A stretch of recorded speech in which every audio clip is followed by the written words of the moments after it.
అదేదో వార్షికం అంట, అది వార్షికోత్సవం. ఇప్పుడే కదండి 600 మంది వచ్చేది. వార్షికోత్సవానికి ఒకసారి వచ్చాడండి. ఇప్పుడు గ్యారంటీగా తరింపజేసేయచ్చా? గ్యారంటీగా ఎరుక విడిపించేయచ్చా? సంవత్సరానికి ఒకసారి కనపడతాడు అంతే. కనపడేప్పుడల్లా మాత్రం ఒక 4 గెలలు అరటిపళ్ళు పట్టుకొస్తాడు. ప్రతిసారి మీకు గుర్తుండాలని 4 గెలలు అరటిపళ్ళు పట్టుకొస్తున్నానండి. మీరు తరింపు చేయాలా వద్దా? ఒక ఆయన 4 గెలలు అరటిపళ్ళు పట్టుకొస్తే ఇంకొక ఆయన ఏం చేస్తాడు? అదేటమ్మా 4 గెలలు ఆయన పట్టుకొచ్చిన తరింపు చేస్తే 10 గెలలు పట్టుకొచ్చిన తరింపు చేవా? శిష్యులు ఇలా ఉండొచ్చా? కూడదు కదా. కాబట్టి బాగా గుర్తుపెట్టుకోవాలండి. ఎరుక నిర్ణయం అని అంటారు కానీ అది మలిన ఎరుకో, శుద్ధ ఎరుకో, పరారూప ఎరుకో, ఏ ఎరుక అనే నిర్ణయం కనుక సరిగ్గా తెలియకపోతే, సరైనటువంటి స్థితిలో మనం గురువుని ఆశ్రయించకపోతే, అప్పుడు మరి మీకు ఆ ఎరుక విడిపించే పనిని ఎలా పూర్తి చేయాలి? నీకున్న భ్రాంతిని ఎలా తొలగింప చేయాలి? కాబట్టి గురు సన్నిధానంలో మౌనంగా కూర్చుని మౌన వ్యాఖ్య ద్వారా దృగ్రహిత నిర్ణయాన్ని పొందాలి. అది ఎరుక విడిపించడం అంటే. ఇంకా మిగిలిందంతా బోధే, మిగిలిందంతా విచారణే, మిగిలిందంతా దర్శనం కిందకే వస్తుంది. ఆ ఒక్క చివరి అంశం దృగ్రహిత పరచడం, అదొక్కటే మౌన వ్యాఖ్య. అది కేవలం గురువు గారి మౌనాన్ని అర్థం చేసుకోవాలి, శిష్యుడు గారు కూడా మౌనంగానే అర్థం చేసుకోవాలి. కాబట్టి గురువు హృదయంలో శిష్యుడికి స్థానం లభిస్తే, సాధారణంగా ఎలా ఉంటాం మనం? మీ హృదయంలో గురువుని పెట్టుకుంటారు, అంతేనా కదా? లేదా మీ హృదయంలో దైవాన్ని పెట్టుకుంటారు. మీరు గురువు గారిని రోజు గురు పూజ చేస్తారు కదా, అలాగే రోజు ఈశ్వర పూజ చేస్తారు కదా. ఇప్పుడు మీరు ఆ పూజ అంతా ఎక్కడ నుండి చేస్తున్నారు? మీ హృదయంలోంచి. ఇప్పుడు మీ హృదయంలో గురువుని పెట్టుకుంటే ఈ పని అవదు. ఎప్పుడవుతుంది? గురువు గారి హృదయంలో కనుక నువ్వు ఉంటే, అంటే శిష్యుణ్ణి తనలో కలుపుకోవడం గురువు గారికి రావాలి. సముద్రం ఎట్లా అయితే నదులన్నింటినీ తనలో కలిపేసుకుంటుందో, శిష్యులందరూ ఎవరు? నదులు లాంటి వాళ్ళు. గురువు గారు ఎటువంటి వాడు? సముద్రం లాంటి వాడు. ఎన్ని నదులు తెలిసినా సముద్రానికి ఏమైనా తేడా వస్తుంటారా? ఏమి రాదుగా. సముద్రం ఎప్పుడు సముద్రంలాగానే ఉంటుంది. అలా ఏమీ కదలక, ఊరక, మార్పు చెందక, పరిణామం లేక, ఉన్నది ఉన్నట్లుగా ఉండగలిగి అందరినీ తనలో కలుపుకోగలిగినటువంటి వాడు పూర్ణాహుతి. ఆఖరి మంత్రం ఏమిటంటే మనకిచ్చే దీక్షల్లో? పూర్ణ దీక్ష. ఆఖరి దీక్షను ఏమంటారు? పూర్ణ దీక్ష. అర్థమైందండి? మీకు బోధాధికారం తర్వాత ఏమిస్తారు? పూర్ణ దీక్ష ఇచ్చి పూర్ణాధికారం ఇస్తారు. ఆ పూర్ణాధికారం తర్వాత మీరు కూడా మరొకరిని పూర్ణం చేయవచ్చు. నువ్వు పూర్ణమైతే మరొకరిని కూడా పూర్ణం చేయవచ్చు. మరి పూర్ణాధికారం అంటే అర్థం ఏంటి? ఎవరినైనా తనలో కలుపుకోగలిగినటువంటి సామర్థ్యాన్ని పూర్ణమని అంటారు. అర్థమైందండి? నిన్ను నాలో ఎలా కలుపుకోవాలంటావు? స్థూలంలోనా, సూక్ష్మంలోనా, కారణంలోనా, మహాకారణంలోనా? ఎక్కడ కలిపేయాలంటావు? నీలో నేను ఇప్పుడు ఎన్ని స్థాయిలో ఉంది? స్థూలంలో నేను, సూక్ష్మంలో నేను. సూక్ష్మంలో నేనంటే ప్రాణము, మనసు, బుద్ధి, అవి సూక్ష్మ నేను. ఉన్నాయా లేవా? ఉన్నాయి కదా, అది సూక్ష్మ నేను. కారణ నేనంటే ఇందాక చెప్పానే 5 అజ్ఞానాలు. ఏమిటవి? 5 అజ్ఞానాలు విడవలసినవి. వస్తు నిశ్చయ జ్ఞానం, నిర్ణయాత్మక జ్ఞానం, స్మృతి జ్ఞానం, భ్రాంతి జ్ఞానం, భ్రమా జ్ఞానం. ఆ 5 కలిపితే కారణ నేను. అజ్ఞానమంతా కారణ నేను. మహాకారణ నేనంటే జ్ఞానం నేను. మహాకారణ నేనంటే ఏంటండి? జ్ఞానం నేను. ఇప్పుడు నిన్ను కలిపేసుకోవాలంటే ఎక్కడ కలిపేయాలి? స్థూలం నేను దగ్గర కలిపేయాలా? కలపడం కుదరదు, అంతేనా? ఈ కట్టెను మరొక కట్టెతో కలపడం కుదురుతుందంటారా? కుదరదు. ఏ కట్టెకి ఆ కట్టె. ఇదేంటండి? ఇందాక దీనికి ఏదో పేరు పెట్టాం, నేనేమంటాం? ఇల్లు, ఇంకా ఇంకేంటి? కొండ, ఇంకేమిటి? ఇప్పుడు కట్టె. మన శరీరాన్ని మనం కట్టెవలే చూస్తున్నామంటారా? చూడలేదు. అయ్యో, ఈ కట్టెను కాల్చకమానను కాదా? చివరికి జరిగేది ఏంటి? అదే కదా. మరి అప్పుడు ఇది కాకపోతే అది అప్పటికప్పుడు అలా ఎలా అయింది? ఇది ఎప్పుడూ కట్టే, నువ్వు తెలుసుకున్నా తెలుసుకోకపోయినా ఇది ఎప్పుడూ కట్టే. బ్రతికి ఉండగా దీన్ని శవంగా చూడగలిగితే, దీన్ని కట్టెగా చూడగలిగితే నువ్వు పూర్ణానికి అధికారి. పూర్ణదీక్ష ఇవ్వాలంటే ఏముండాలండి? ఈ స్థూలాన్నంతా కట్టెగా చూడాలి. సూక్ష్మాన్ని ఎలా చూడాలి? మరి ప్రాణ మనోబుద్ధులను ఎలా చూడాలి? కాల వలె చూడాలి. ప్రాణ మనోబుద్ధులను ఎలా చూడాలండి? కాల సూక్ష్మ శరీర నేనుకి సంబంధించిన సమస్తాన్ని కాల వలె చూడాలి. కాల వలె ఉంటే ఏమైపోయింది? మేల్కొంటే ఫినిష్, లేనేలేదు. నెక్స్ట్, కారణ శరీరంలో ఉన్న అజ్ఞాన నేను ఉందా లేదా? దాన్ని అద్దంలో ప్రతిబింబం వలె చూడాలి. ఎలా చూడాలి? అంటే ఉన్నట్టా లేనట్ట?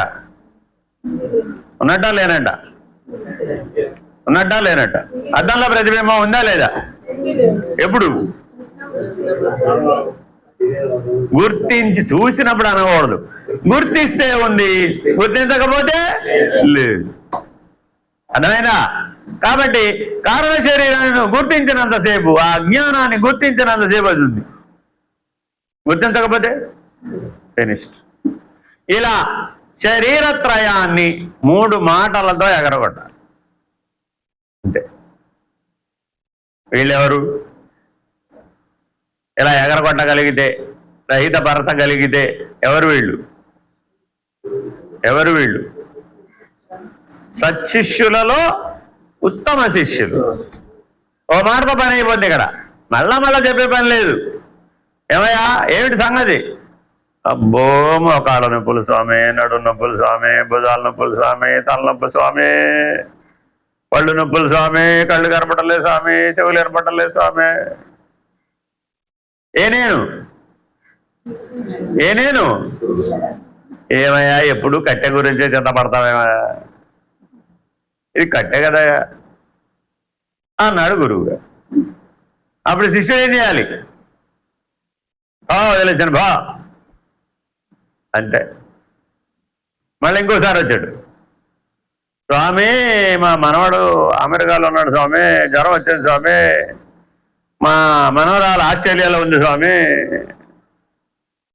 పుట్టబోయే ముని మనవాడు ఆఫ్రికాలో ఉన్నాడు స్వామి, వాళ్ళందరినీ ఎలా స్వామి? ఇవన్నీ దేనికి సంబంధించినవి? సూక్ష్మం, ప్రాణం, మనస్సు, బుద్ధి. స్థూలానికి కాదుగా ఈ గొడవంతా. పాత్రలన్నీ ఎవరివి?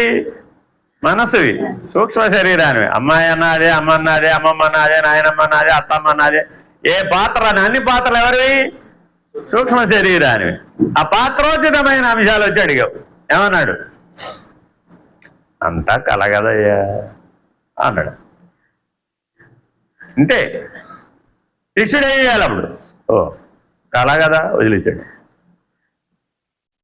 ఒక మాటతో రద్దు, ఫినిష్డ్. మూడోది ఏమిటది? అజ్ఞానం. నేను అబ్బో, నేను ఎంత తిరిగానో తెలుసా, ఎంత చేశానో తెలుసా, ఎంత వ్యవసాయం చేశానో తెలుసా, ఎంత పంట పండించానో తెలుసా, ఎన్ని దేశాలు తిరిగానో తెలుసా, ఎంత భూమిని ఏలానో తెలుసా, ఈ బ్రహ్మాండాన్ని నేనే ఏలేని తెలుసా, నేను రాజాధిరాజుని, చక్రవర్తిని, ఎన్నో డిగ్రీలు చదివాను, ఎన్నో పిహెచ్డీలు చేశాను, ఎన్నో యూనివర్సిటీకి వెళ్ళాను, ఎన్నో సన్మానాలు పొందాను, అంత గొప్పవాడిని, ఇంత గొప్పవాడిని, అంత పండితుండే, ఎంత పండితుండే, అంత ఎండితుండే, ఎంత ఎండితుండే. ఏవో ఇవన్నీ ఎందులోవి?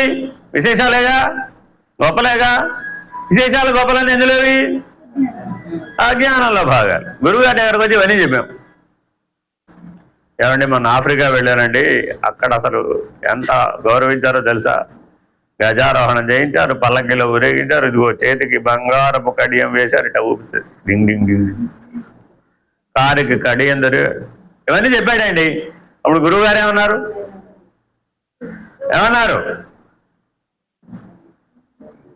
ఏమన్నారు? గుర్తిస్తే ఉంది. ఏమన్నాడు ఆయన? అంతే, ఇంకేం చెప్పలేదు. గుర్తిస్తే ఉందంటే ఇప్పుడు ఏం చేయమన్నట్టు?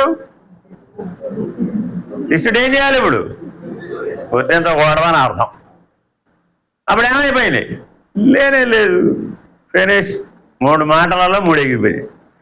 నెక్స్ట్ మహాకారణ శరీరం. స్వామి నేను సర్వవ్యాపకుణ్ణి, సకల దేవతలు నేనే, సకల శక్తులు నేనే, సర్వదేవతలు, ఈ 3 లోకాలు నేనే, ఈ ముల్లోకాలంతా వ్యాపించిన వాడిని.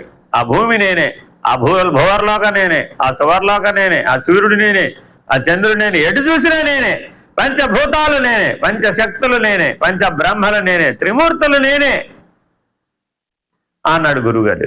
ఇప్పుడేం చెప్పాలి? ఏం చెప్పాలి గురువుగారు? ఏం చెప్పాలి గురువుగారు? సర్వము నీవంటున్నావే, సర్వము నీవా, సర్వసాక్షివి నీవా? ఇప్పుడే కదా సర్వం గురించి చెప్పావు.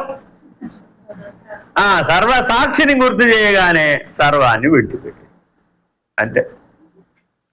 ఇలా ఒక్క మాటతో ఎవడైతే విడవగలడో వాడు మాత్రమే ఎరుక విడిపించుకోవడానికి సిద్ధపడ్డవాడు, రహిత మార్గానికి సిద్ధపడినటువంటి వాడు. అచల గ్రంథము అని చిన్న పుస్తకం ఉందండి, మన వాళ్ళు మనం పంపించారు, ప్రింట్ కూడా వేసాం. మీకు ఎవరికైనా ఎన్ని కావాలంటే అన్ని ఇస్తాం. ఇక్కడ పుట్టపర్తి ఆశ్రమంలో ఉన్నాయి. అది చాలా చిన్న పుస్తకం అండి, మనం పెట్టుకునేంత ఎంత పెద్ద పెద్ద పుస్తకాలాగా లేదు అవి. అందులో షోడశీ భావ నిరసన ఉంటుందండి. ఎంత టక టక మాటకు మాట సరిగా ఉంటుంది అన్నమాట. ఇలా ఒక మాట చెప్తారంటే అయిపోయినట్టే, ఫినిష్డ్. అలా మనం 8 శరీరాలను నిరసించాలి, 16 అవస్థలను నిరసించాలి, 10 విధ ప్రళయాలను నిరసించాలి. రహిత మార్గంలో ఏమేమి వాటిని పోగొట్టాలండి? అర్థమైందండి? ఈ రహిత మార్గంలో ఏమేమి వదిలిపెట్టాలి? ఎరుక విడవడం అంటే అష్టతనువుల్ని విడవాలి, షోడశ అవస్థలను విడవాలి, అలాగే 10 విధ ప్రళయాలను విడవాలి. వీటిలో నేను లేకుండా పోతున్నాను అని కానీ, లేదా అంతటా నేనే ఉన్నానని కానీ, 2 ఉన్నాయండి ఎప్పుడు మన దగ్గర. అచల నిర్ణయం పొందలేకపోవడానికి కారణం ద్విపుటి. ఏమంటారండి దీన్ని? ద్విపుటి. అంతకుముందు ఉన్నది త్రిపుటి. అర్థమేనండి? అతీత పద్ధతిలో పోగొట్టుకునేది ఏది? త్రిపుటిని పోగొడతాం. రహిత పద్ధతిలో ఏం పోగొడతాం? ద్విపుటి, 2. అర్థమేనండి? అదేమిటది? శుద్ధ ఎరుక, మలిన ఎరుక. ఈ రెండింటిని వదిలేస్తే శుద్ధ ఎరుక బ్రహ్మము, మలిన ఎరుక జీవుడు. శుద్ధ ఎరుక బ్రహ్మాండము, మలిన ఎరుక పిండాండము. ఈ 2 ఒకదానికొకటి బింబ ప్రతిబింబములే. శుద్ధ ఎరుక బింబము, మలిన ఎరుక ప్రతిబింబము. బింబాన్ని తీసేస్తే ప్రతిబింబం కూడా లేదు. మహాకారణాన్ని తీసేస్తే దానికి ప్రతిబింబమైనటువంటి స్థూల సూక్ష్మ కారణములు లేనే లేవు. కాబట్టి మహాకారణతను నిరసన ఎక్కడెక్కడ చేయాలి? వ్యష్టిలోనూ చేయాలి, సమిష్టిలో కూడా చేయాలి. ఈ 2 చోట్ల మహాకారణాన్ని తొలగిస్తే 8 శరీరాలు లేకుండా పోయినాయి. అలాగే షోడశ అవస్థలు అంటే అర్థం ఏంటి? మనకి ఇక్కడ మెలకువ, కళ, నిద్ర, తురియం. 4వది కాని 4వది ఏమిటది? తురియం. ఇవి ప్రతి దాంట్లోనూ 4 భాగాలుగా ఉన్నాయి. అంటే అర్థం ఏమిటి? జాగ్రత్తలో జాగ్రత్త, జాగ్రత్తలో స్వప్నము, జాగ్రత్తలో సుషుప్తి, జాగ్రత్తలో తురియం. స్వప్నంలో జాగ్రత్త, స్వప్నంలో స్వప్నము, స్వప్నంలో సుషుప్తి, స్వప్నంలో తురియం. అలాగే సుషుప్తిలో జాగ్రత్త, సుషుప్తిలో స్వప్నం, సుషుప్తిలో సుషుప్తి, సుషుప్తిలో తురియం. మళ్ళా తురియంలో జాగ్రత్త, తురియంలో స్వప్నం, తురియంలో సుషుప్తి, తురియంలో తురియం. 16వది తురియంలో తురియం. ఈ నిర్ణయానికి ఎవడైతే వచ్చాడో వాడు తురియాతీతం. ఈ 16 వాడికి లేవు. ఎవరైతే ఈ 16ంటిని తెలిసి నిరసిస్తారు వాడెవరు? తుర్యంలో ఉండి నిరసించాలన్నమాట వీటన్నింటినీ. తుర్యంలో ఉండి ఏం చేయాలని అంటారు, తుర్యంలో ఏం చేయడం ఏమిటి, ఇవన్నీ లేవని నిరూపించాలి. అర్థమైందండి? త్యాగేనైకేన అమృతత్వమానసహు అని ఉపనిషత్ వాక్యం అండి. ఆ త్యాగం ద్వారానే అమృతత్వం వస్తుంది. ఏం త్యాగం చేయాలి? ఇప్పుడు ఈ 16ంటిని త్యాగం చేయాలి, లేవు అని నిరూపించాలి. ఎవరికి? నీకే. ఆ నిర్ణయం ఇప్పుడు ఎవరు కలిగింది? లేవనేది నీకే. ఉన్నవనే నిర్ణయం ఎవరు కలిగింది? అది నీకే. అర్థమైందా? ఉండుట లేకపోవట ద్విపుటి. ఉండడం లేకపోవడం విభుటి. రాకడ పోకడ విభుటి. ఇక్కడ అక్కడ విజ్ఞానం బ్రహ్మాండం. అలా రెండుగా ఏమి చెప్పినా అవన్నీ ద్విపుటి. ఇవన్నీ 16 అవస్థలకు లోబడి ఉంటాయి. ఎవడైతే తుర్యంలో తుర్య స్థితికి చేరిన వాడు ఉంటాడో వాడు మాత్రమే వీటన్నింటినీ నిరసించగలిగాడు. ద్వంద్వ రహిత పద్ధతి, క్షరాక్షర ద్వయ దోషరహిత పద్ధతి. అర్థమైందండి? ఆ రహిత మార్గంలో మనం వీటిని చేయగలుగుతాం, నిరసించగలుగుతాం, ఉండగలుగుతాం. ఏం చేయాలండి? నిరసించి ఉండాలి అంటే. మళ్ళా వచ్చారు గురువు గారి దగ్గరికి. ఏం చేయమంటారండి?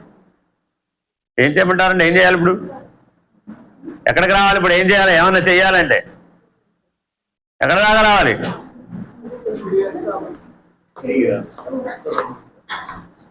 మళ్ళా శాంతం ఏమన్నా చేయాలంటే శరీరం నేను దాకా రావాల్సింది. మళ్ళా ఇన్ని ఎక్కాలి. ఇవన్నీ వదిలేసి మళ్ళా ఎక్కాలి. ఇదంతా ఈ చేసిన పని అంతా మరలా చేయవలసి వస్తుంది. కాబట్టి రహిత మార్గంలో ఎప్పటికీ కూడా వెనక్కి ముందుకి వచ్చిపోయే విధానం పనికిరాదు. అదంతా అతీత పద్ధతిలోనే విడిచేయాలను. ఇక్కడ పరిణామం పూర్తి కానప్పుడు అక్కడికి వెళ్ళిన తర్వాత కూడా అనేక రకాల సందేహాలకు ఆస్కారం వస్తుంది. ప్రశ్నకి సమాధానం చెప్పడం అనే విధానం రహిత పద్ధతిలో లేనే లేదు. అందువల్ల ఒక పెద్ద తగాదా వచ్చింది. ఇప్పుడు మనం అచల సిద్ధాంతం చెప్తున్నామని అందరినీ ఏం చేశాం? నో క్వశ్చన్స్ నో అన్నా. అప్పుడేమైపోయింది? అసలు మొదట అక్షరాభ్యాసమే లేదు, 1వ క్లాసే లేదు. అక్కడ 100వ క్లాస్ ఎక్కడ చూస్తుంది? 100వ క్లాసుకు వచ్చిన వాడికి ప్రశ్న సమాధానం లేదు. ఎరుక విడిపించే సమయానికి మౌన వ్యాఖ్యలో ప్రశ్న సమాధానం లేదు. తుర్యంలో తుర్యం అన్న స్థితిలో ప్రశ్న సమాధానం లేదు. పరబ్రహ్మం అనే నిర్ణయం దగ్గర ప్రశ్న సమాధానం లేదు.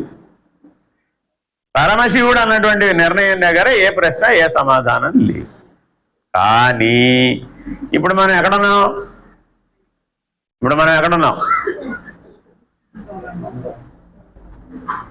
ఎక్కడున్నాం? వస్తు నిశ్చయ జ్ఞానం దగ్గర ఉన్నాం. ఇప్పుడు ఎక్కడున్నాం మనం? ఎక్కడ దాకా వెళ్ళాలి? కైవల్య నిర్ణయం దాకా వెళ్ళాలి. కైవల్య నిర్ణయం దగ్గర ప్రశ్న సమాధానాలు లేవు, అవసరం లేదు అక్కడ. ఎందుకని? అంతా మౌనంగా జరిగిపోతుంది. అసలు అడిగే ప్రసక్తి లేదు, అవసరం లేదు.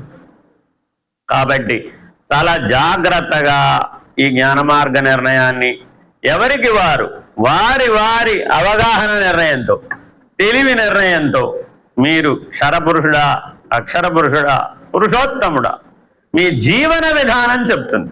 మీరేం చదువుకున్నారన్న దాన్ని బట్టి చెప్పండి. బాగా గుర్తుపెట్టుకోవాలి. ఏ పుస్తకం చదివితే ఇదంతా తెలిసిపోతుందండి అంటారు అందరూ. ఏ పుస్తకం చదివినా తెలియదు. పుస్తకాల ద్వారా విషయ పరిజ్ఞానం వస్తుంది, ఉపయోగపడదని కాదు. ఏమొస్తుంది? విషయంగా తెలుస్తుంది అంతే. విషయంగా తెలియటం అంటే అర్థం ఏంటి? పట్టు చేతులు ఎక్కడ తయారవుతాయి? కంచి, ఆరణి, ధర్మవరం ఊరి పేర్లు చదివేసావా లేదా?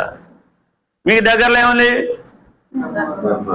ధర్మవరంలో పట్టు చీరలు తయారవుతాయి. తెలుసా? తెలియదు. ఇప్పుడు నీకు తెలుసా? అయితే రేపు పట్టు చీర నేసి పట్టరా. పట్టు చీర కొనుక్కొని పట్టరా అంటే పట్టరావచ్చు, కానీ నేసి పట్టరా అన్నాడు. అవుతుందంటవా? నాకు ధర్మవరంలో పట్టు చీరలు దొరుకుతాయని తెలుసు, కానీ నాకు నేను వేస్తానని చెప్పాడా? నాకు నేయడం రాదు.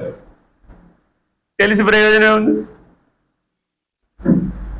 అర్థమైందండి?